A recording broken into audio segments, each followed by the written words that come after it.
Hello बच्चों, आइए हम प्रश्न देखते हैं। प्रश्न है हमारा कि निम्न में से पॉलिप अवस्था किसमें नहीं पाई जाती।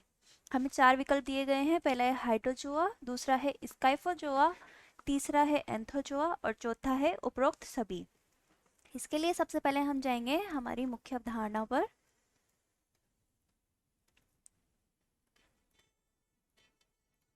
जिसमें हम देखेंगे कि जो पॉलिप है, पॉलिप जीवन काल की एक अवस्था होती है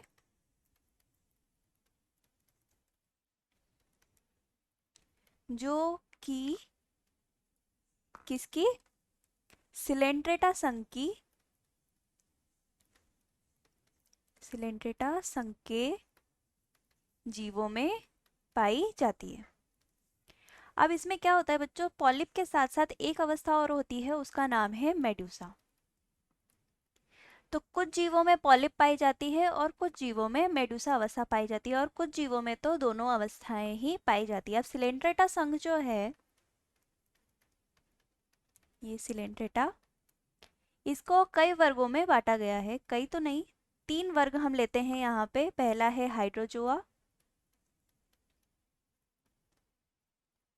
दूसरा है स्काइफोजोआ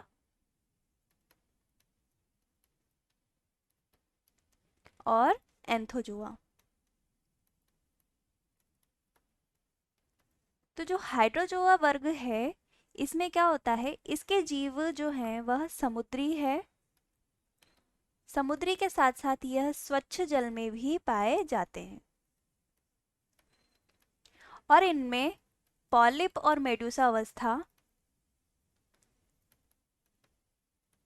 दोनों उपस्थित होती है। तो इसमें अब दूसरा आता है स्काइफोजोआ।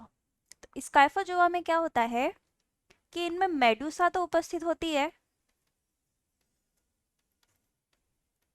किंतु पॉलिप जो है, इनकी जो पॉलिप अवस्था है वह अनुपस्थित होती है, यानी कि इनमें पॉलिप अवस्था नहीं पाई जाती है। तीसरा है एंथोजोआ। इन जीवों में क्या होता है कि इनमें मेडूसा जो है ये तो होती है अनुपस्थित, यानी कि मेडूसा अवस्था इनमें नहीं पाई जाती है, और बल्कि इनमें पॉलिप अवस्था जो है वह उपस्थित होती है।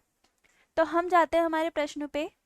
प्रश्न कह रहा है कि निम्न में से पॉलिप अवस्था किसमें नहीं पाई जाती है।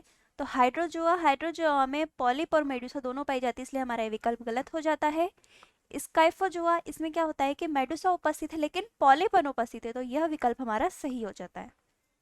एंथोजोआ, एंथोजोआ में मेडूसा अनुपस्थित है लेकिन पॉलिप उपस्थित है, तो यह विकल्प भी गलत हो जाता है, और उपरोक्त सभी भी गलत हो जाता है। तो हमारा जो उत्तर बनेगा बच्चों वो होगा हमारा विकल्प बी, यानी कि स्काइफोजोआ। आशा है कि आपको उत्तर समझ आ गया होगा। धन्यवाद।